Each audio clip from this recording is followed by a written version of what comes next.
गंगा किनारे बसे गांव शिवपुर की एक पुरानी झोपड़ी में रहती थीं गौरी और उसकी माँ कमला। गरीबी बहुत थी मगर सपने उतने ही बड़े। अरे गौरी, जरा धीरे धीरे काम कर बिटिया, धुएं में दम घुट जाएगा तेरा।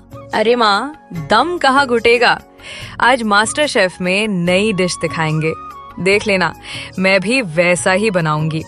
जब मेरा ढाबा खुलेगा ना तो लोग दूर दूर से आएंगे।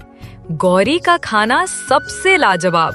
ढाबा, पहले चूल्हे का धुआं निकाल ले बेटी, फिर दुनिया का तेल गरम कर लेना। आप बस देखती रहो माँ, एक दिन गौरी का ढाबा की खुशबू सारे गांव में फैलेगी। अरे पगली, सपने देखती है तो अच्छे वाले देख, पर खाली पेट सपने नहीं पकते रे। हाँ माँ, पर जब तक सपना जिंदा है उम्मीद भी जिंदा है। कमला ने चूल्हे की आंच धीमी की और बेटी की आंखों में चमक देख मुस्कुराई। वो जानती थी घर गरीब जरूर है पर दिल अमीर है, और जहाँ दिल अमीर हो वहाँ सपने कभी भूखे नहीं रहते। अगली सुबह गांव में सूरज की पहली किरण जैसे ही छतों पर गिरी, गौरी अपने सपनों के साथ घर से निकल चुकी थी। कमला जब उठी तो झोपड़ी में बेटी कहीं दिखाई नहीं दी। माँ, मैं आ गई। कहाँ थी तू? इतनी सुबह बिना बताए कहाँ चली गई? मुझे तो जान ही निकल गई थी डर के मारे। माँ, गुस्सा मत करो, मैं काम की बात करने गई थी। कौन सा काम? क्या तू फिर कोई नया सपना बुनने चली थी? हाँ माँ, मैंने सोच लिया है। मैं अब खाना बेचने का काम शुरू करूंगी। अभी तो जगह नहीं है तो पहले घर से टिफिन सर्विस दूंगी, गली गली मोहल्ले मोहल्ले में। क्या घर घर जाकर खाना पहुंचाएगी तू? और पैसे कहाँ से आएंगे इस काम के लिए? मैंने भानु सेठ से कुछ पैसे उधार लिए हैं। मैंने उन्हें सब समझाया, मेरा सपना, मेरी मेहनत। उन्होंने कहा, गौरी तेरी आंखों में सच्चाई है, और पैसे दे दिए। भानु सेठ से? अरे बेटी, वो आदमी ठीक नहीं। लोग कहते हैं उसका दिल पत्थर का है और नीयत तो उससे भी सख्त। अरे माँ, अब डरना छोड़ो। मैं किसी पर भरोसा नहीं करती, बस खुद पर। और वैसे भी आपने ही तो कहा था, कोई काम छोटा या बड़ा नहीं होता। बात तो सही है, पर बेटा अगर ये काम नहीं चला तो? चलना ही पड़ेगा माँ। कहते हैं ना, जब तक मेरा ढाबा रोज नहीं बोलूंगी तब तक सपना सच कैसे होगा। कमला अपनी बेटी की बातें सुनकर चुप हो गईं। उसके चेहरे पर डर तो था लेकिन आंखों में गर्व की चमक भी थी। उसे लगा शायद ये वही दिन है जब उसकी बेटी अपने सपनों की पहली ईंट रख रही है। अगली ही सुबह मुर्गे की बांग के साथ गौरी ने अपनी नई जिंदगी की शुरुआत की। मिट्टी की झोपड़ी से आती रोटी की खुशबू पूरे मोहल्ले में फैल रही थी। गौरी का चूल्हा पहली बार अपने सपनों के लिए जल रहा था। बिटिया, इतनी सुबह से लग गई तू काम पर? जरा आराम भी कर ले, थक जाएगी। अरे माँ, आज से मेरी नई शुरुआत है ना।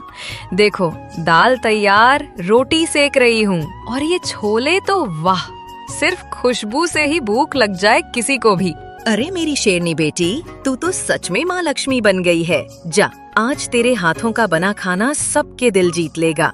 थोड़ी देर में गौरी ने टिफिन में गरम गरम खाना भरा। दाल, रोटी, चावल, रायता, सब कुछ एकदम ताज़ा और स्नेह से भरा हुआ। छोटे छोटे स्टील के डिब्बे जैसे उसके सपनों की परतें थे। माँ, दुआ देना, आज गौरी की पहली बिक्री का दिन है। जा बेटा, भगवान तेरे हाथों का स्वाद सबको पसंद आए। याद रख, खाना सिर्फ पेट नहीं भरता, मन भी भरता है। गली गली घूमने लगी, एक हाथ में टिफिन का बैग, दूसरे में उम्मीद का आसरा।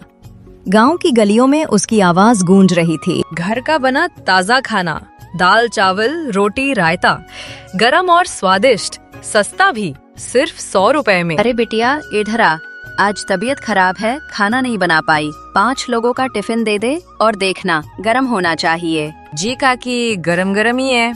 लो 5 टिफिन, छोले चावल रायता सब है इसमें। इतना सारा खाना सिर्फ 100 रुपए में? बिटिया, तू तो बहुत सस्ती दे रही है। काकी, सस्ता नहीं, स्नेह से भरा है। पहली कमाई है, दुआ दे दो बस। काकी ने पैसे दिए और गौरी ने मुस्कुराते हुए वो पहली कमाई अपने माथे से लगाई। उसकी आंखों में चमक थी, होठों पर संतोष। वो जानती थी ये बस शुरुआत है, मंजिल नहीं। हे भगवान, मेरी बेटी की मेहनत रंग लाना। आज उसके हाथों की मेहनत की पहली खुशबू गांव में फैल रही है। देखो, ये मेरी पहली कमाई है। छोटी है लेकिन दिल से कमाई है। बेटी, आज तूने मेरे आंगन में इज्जत के फूल खिला दिए। उस दिन चूल्हे की आंच कुछ ज्यादा ही चमकी थी, क्योंकि वो सिर्फ खाना नहीं पका रही थी बल्कि अपनी किस्मत भी गढ़ रही थी। 1 महीना बीत चुका था। गौरी की टिफिन सर्विस अब गांव में मशहूर हो चुकी थी। हर दिन उसके खाने की खुशबू गलियों में फैलती और हर शाम वो मुस्कुराते हुए घर लौटती। उसकी मेहनत रंग ला रही थी और अब वो अपने सपने की ओर एक कदम और बढ़ चुकी थी। अरे गौरी, आजकल तेरी बहुत तारीफ हो रही है गांव में। काकी कह रही थी गौरी का रायता सबसे स्वादिष्ट। सच माँ? यही तो चाहिए था मुझे। बस थोड़े दिन और फिर गौरी का ढाबा खुलेगा अपने नाम से। भगवान करे तेरी ये बात सच हो जाए बिटिया। शाम ढल चुकी थी। गौरी ने अपनी कमाई गिनी और मुस्कुराते हुए बोली, अब तो भानु सेठ का उधार चुका ही सकती हूँ, जिसकी वजह से शुरुआत हुई। अब उसका कर्ज उतारने का वक्त है। भानु सेठ की हवेली गांव के सबसे ऊंचे टीले पर थी। अंदर महंगे पर्दे, झूमर और दीवारों पर सोने की चमक, पर उस चमक के पीछे छिपा था एक गंदा मन। नमस्ते सेठ जी, ये रहे आपके पैसे। आपकी मदद से ही मेरा काम शुरू हुआ। आज पूरा कर्ज लौटा रही हूँ। वाह गौरी, इतनी जल्दी सब चुका दिया। तुम तो बहुत होशियार निकली और ऊपर से बहुत खूबसूरत भी। सेठ जी, ये पैसे लीजिए। मुझे देर हो रही है, मैं चलती हूँ। अरे इतनी जल्दी क्या है, बैठो ना, चाय पर जरा बात करते हैं। नहीं, मुझे सच में जाना है। रुको गौरी, तुम जानती हो मुझे तुम बहुत पसंद हो। मैं चाहता हूँ कि तुम मेरी बीवी बनो। क्या बकवास है ये? शर्म नहीं आती आपको? आप मेरी उम्र की नहीं, मेरी माँ की उम्र के हैं। अरे गौरी, प्यार की कोई उम्र थोड़ी होती है, और मैं तुम्हें गरीब से रानी बना दूंगा। सोच लो। रानी नहीं बनना मुझे। अगर किसी की इज्जत खरीदने की कोशिश की ना, तो अगली बार सिर्फ थप्पड़ नहीं, पूरा गांव तुम्हारे दरवाजे पर होगा। इतना कहकर गौरी ने वो पैसे टेबल पर फेंके और तेज कदमों से वहां से निकल गई। उसका दिल धक धक कर रहा था, पर चेहरा अडिग था, क्योंकि वो जानती थी गरीब होना कोई शर्म नहीं, पर चुप रहना सबसे बड़ी गलती है। रात गहरी हो चली थी। गांव की गलियां सूनी थीं और हवा में सन्नाटा फैला हुआ था। गौरी तेज कदमों से घर लौट रही थी, दिल में भानु सेठ की घटिया बातों का बोझ और दिमाग में माँ का चेहरा। किसे बताऊं ये सब? माँ तो टूट जाएंगी। बस भगवान, अब मुझे कोई रास्ता दिखा दो। तभी उसने देखा, सामने की पगडंडी पर एक बुजुर्ग आदमी कुल्हाड़ी लिए लड़खड़ा रहा था। उसके पैर कांप रहे थे और वो गिरने ही वाला था। अरे बाबा, संभल कर, गिर जाएंगे आप। अरे बेटा, भगवान तेरा भला करे। अगर तू न होती तो मैं तो अब तक मिट्टी चाट चुका होता। इतनी रात गए कहाँ जा रहे हैं आप, हाथ में कुल्हाड़ी लिए? जंगल तो अब सुनसान है बाबा, डर नहीं लगता? डर किससे बिटिया, मैं तो अकेला लकड़हारा हूँ। जंगल से लकड़ी लाता हूँ, बेचकर 2 वक्त की रोटी जुटाता हूँ। उम्र जरूर हो गई है, पर पेट तो अब भी जवान है। अकेले? कोई नहीं है आपका? नहीं बिटिया, इस दुनिया में मेरा कोई नहीं, पर तेरा दिल देखकर लगता है आज भगवान ने किसी फरिश्ते को भेजा है मेरे पास। अरे बाबा, फरिश्ता कहाँ, मैं तो बस एक गरीब सी लड़की हूँ। चलिए, अब आप घर जाइए, ठंडी हवा चल रही है। जैसी तेरी भावना वैसी तेरी किस्मत हो बिटिया। जिसके दिल में भलाई होती है उसके हाथों में कभी खालीपन नहीं रहता। याद रखना बिटिया, जब इंसान थक जाए तो ऊपर वाला खुद किसी न किसी रूप में मदद भेज देता है। शायद आपने सही कहा बाबा, कभी कभी भगवान किसी इंसान के जरिए ही हमसे बात करता है। गौरी ने बाबा को जाते देखा। उनका सिलहूट धुंध में खो गया। वो सोचती रही, कौन थे वो, कहाँ से आए थे? पर उसके मन में अजीब सी शांति उतर आई थी। उस रात पहली बार गौरी ने भगवान से मांगा नहीं, बस शुक्रिया कहा। दिन बीतते जा रहे थे। गौरी का छोटा सा टिफिन काम अब पूरे गांव में मशहूर हो गया था। कमला को भी अपनी बेटी पर गर्व था, मगर जिंदगी खुशी के बीच अचानक एक तूफान लेकर आई। गौरी, जरा पानी दे दे बेटा, सीने में दर्द हो रहा है। माँ, आप ठीक तो हैं? ये तो बहुत तेज दर्द लग रहा है। चलिए, मैं डॉक्टर को बुलाती हूँ। गौरी के कुछ समझ में नहीं आ रहा था। माँ की सांसें तेज हो रही थीं और अगले ही पल वो जमीन पर गिर पड़ी। माँ, आंखें खोलिए। माँ, कोई है, मदद करो। देखिए, आपकी माँ की एक किडनी खराब हो चुकी है। अगर जल्दी ऑपरेशन नहीं हुआ तो दूसरी भी जवाब दे देगी। खर्चा करीब 2 लाख रुपए आएगा। 2 लाख? डॉक्टर, मैं कोशिश करती हूँ, पर आप मेरी माँ को बचा लीजिए। गौरी की आंखों में आंसू थे। सपनों की जगह अब डर ने ले ली थी। वो जानती थी माँ के बिना उसका ढाबा सिर्फ एक सपना रह जाएगा। रात गहरी थी, चांद अधूरा सा आसमान में टंगा था और गौरी अपने घर के बाहर पत्थर पर बैठी आंसू बहा रही थी। उसके पास न पैसे बचे थे न उम्मीद। हे भगवान, मैंने कभी किसी का बुरा नहीं किया, फिर भी मेरी माँ इतनी पीड़ा क्यों झेल रही है? बस एक बार माँ को बचा लो, मैं सब छोड़ दूंगी। उसी वक्त पीछे से एक जानी पहचानी आवाज आई, धीमी मगर सुकून देने वाली। बिटिया, भगवान हर पुकार सुनता है, कभी कभी जवाब देने में बस देर होती है। अरे बाबा, आप?